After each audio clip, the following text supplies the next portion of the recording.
സുവേന്ദു അധികാരി ബംഗാൾ മുഖ്യമന്ത്രിയാകും. ബംഗാളിലെ ആദ്യ ബി.ജെ.പി. മുഖ്യമന്ത്രിയാണ്. തീരുമാനം ബി.ജെ.പി. കക്ഷിയോഗത്തിലാണ്. 2 തവണ മമതാ ബാനർജിയെ പരാജയപ്പെടുത്തിയതും പാർട്ടിയെ വലിയ വിജയത്തിലേക്ക് നയിച്ചതിലെ പങ്കും സുവേന്ദുവിന് തുണയായി മാറി. സംസ്ഥാനത്തെ 294 മണ്ഡലങ്ങളിൽ 207 സീറ്റായിരുന്നു ബി.ജെ.പിക്ക് കിട്ടിയത്. ഭരണകക്ഷിയായ തൃണമൂൽ കോൺഗ്രസ് 80 സീറ്റിൽ ഒതുങ്ങി. മമതാ ബാനർജിയുടെ അടുത്ത അനുയായിയായിരുന്ന സുവേന്ദു അധികാരി 2020-ൽ തൃണമൂൽ വിട്ട് ബി.ജെ.പിയിൽ ചേരുകയും 2021-ലും 2026-ലും നന്ദിഗ്രാം, ഭവാനിപൂർ മണ്ഡലങ്ങളിൽ നിന്ന് മമതയെ പരാജയപ്പെടുത്തി ശ്രദ്ധേയനാവുകയും ചെയ്തിരുന്നു.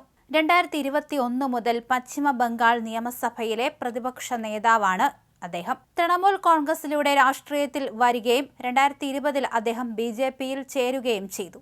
നേരത്തെ പശ്ചിമ ബംഗാൾ ഗവൺമെന്റിൽ ഗതാഗതം 2016 മുതൽ 2020 വരെ, ജലസേചനം 2018 മുതൽ 2020 വരെ വകുപ്പുകളുടെ മന്ത്രിയായിരുന്നു. നന്ദിഗ്രാം പ്രക്ഷോഭത്തിലൂടെ ബംഗാൾ രാഷ്ട്രീയത്തിൽ ശക്തമായ അടിത്തറയുണ്ടാക്കിയ നേതാവാണ് അദ്ദേഹം.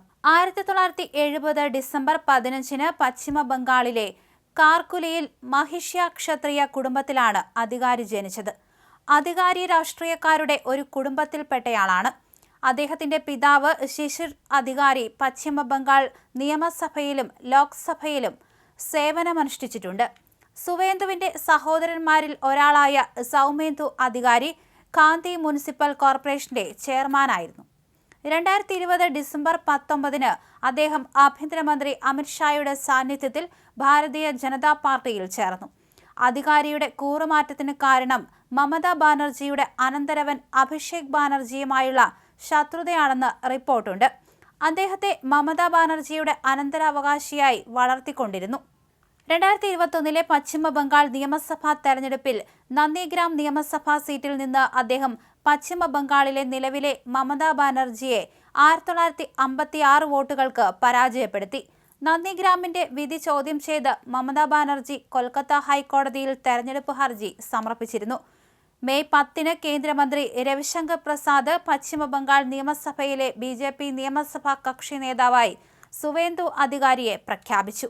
എന്തായാലും മമതാ ബാനർജിക്ക് വലിയൊരു തിരിച്ചടി ഏറ്റിരിക്കുകയാണ് ഇദ്ദേഹം അധികാരത്തിലേറിയതിലൂടെ. 2 തവണയാണ് മമതാ ബാനർജിയെ തോൽപ്പിച്ച് അദ്ദേഹം വിജയം നേടിയത്.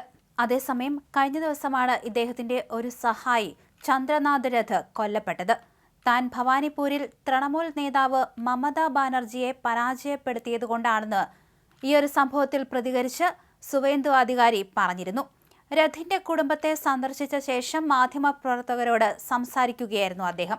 നോർത്ത് 24 പർഗാനാസ് ജില്ലയിലെ മധ്യം ഗ്രാമിൽ രാത്രി കാറിൽ സഞ്ചരിക്കുമ്പോഴാണ് ബൈക്കിലെത്തിയ അജ്ഞാതർ സുവേന്ദു അധികാരിയുടെ പേഴ്സണൽ അസിസ്റ്റന്റ് ചന്ദ്രനാഥ് രഥിനെ വെടിവെച്ച് വീഴ്ത്തിയത്.